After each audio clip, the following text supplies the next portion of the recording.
जैसे एक टॉपिक है GST, goods and services tax. नया टैक्स है ना, अभी कुछ साल पहले आया था। जब ये लगाया गया ना तो बहुत बड़ा चेंज था, क्योंकि हर एक आदमी की जेब पे इसका असर पड़ना था। आज मैं देख रही थी 28% जीएसटी बढ़ाने जा रहे हैं स्टेशनरी के सामान पर, कॉपी पर, किताब पर। ये लिखा हुआ था एक पेज की फोटो कॉपी आगे और पीछे अगर कराएंगे तो 6 रुपए की पड़ेगी। 6 रुपए की एक फोटो कॉपी, तो इमेजिन करो किताब कितने की पड़ेगी। बहुत ज्यादा महंगाई बढ़ती जा रही है, बहुत ही ज्यादा। आम आदमी के परिवार में बच्चे का पढ़ना नामुमकिन होगा। अगर 6 रुपए का एक पेज छपने लग गया तो कहाँ जाएंगे।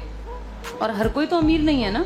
जैसे देखा जाए तो महंगाई बढ़ रही है, क्या नौकरियों में तनख्वाहें भी बढ़ गई क्या इतनी? नहीं, तो पढ़ेंगे कहाँ से अब पढ़ना भी दुश्वार होगा, बहुत मुश्किल हो जाएगा। ये शुक्र मनाओ कि तुम 12वीं पास कराए। मैं तो ये सोच रही थी जिनके बच्चे अब पहली दूसरी में आएंगे और किसी के घर में 2 बच्चे हैं तो इनकी पढ़ाई कितनी महंगी पड़ जाएगी माँ बाप के लिए। सरकारी स्कूल तो बंद करते जा रहे हैं, पता चला तुम लोगों को? सरकारी स्कूल बड़े लेवल पे बंद किए जा रहे हैं। कहा जा रहा है कि भैया यहाँ पे टीचर्स की जरूरत नहीं है। पहले टीचर्स के पद समाप्त किए और धीरे धीरे करके बच्चे कहा कि इतने बच्चे भी नहीं है, 4-6 किलोमीटर आगे चले जाएंगे। जैसे ये भी पता नहीं चल रहा, आगे जाके बहुत नुकसान मिलेगा। 5-6 सालों में देखना पढ़ाई भी लिमिटेड लोग ही कर पाएंगे अगर इसी स्पीड से काम चला तो, ये बंद करने का। तो ये जो जीएसटी लगा था ना, ये जीएसटी पूरे देश के हर आदमी के ऊपर लगना था।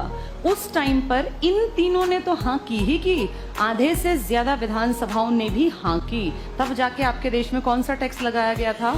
Goods and services tax. अब आप यहाँ बेरोजगार बैठे हैं सारे लोग, लेकिन आप सब टैक्स भरते हैं, क्योंकि गुड्स मतलब सामान। तुम ये जो किताब ले रहे हो ना, इसके ऊपर भी टैक्स लगा है। और अब ये टैक्स 28% और बढ़ने जा रहा है कि जी अगर कॉपी किताब पे आप जीएसटी 28% करोगे तो फिर विश्व गुरु कैसे बनाओगे जब तुम एक एक किताब को इतनी महंगी कर दोगे?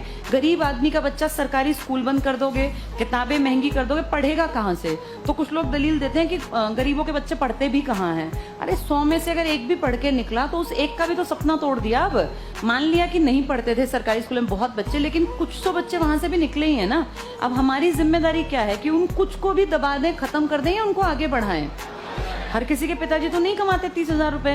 बहुत सारे लोगों के घर में 10,000 महीने के भी नहीं आते। कितने सारे गांव में परिवार हैं जिनमें आदमी कुछ नहीं करते, उनकी पत्नियां गांव में ही कहीं मजदूरी करके अपने बच्चों का पेट पालती हैं। उनमें से एक आधा कोई लड़का, एक आधी लड़की पढ़ लिख के, कई बार ऐसा देखा गया है, अपने घर की कंडीशन बदल लेता है। तो उसको रोकना तो गलत है ना।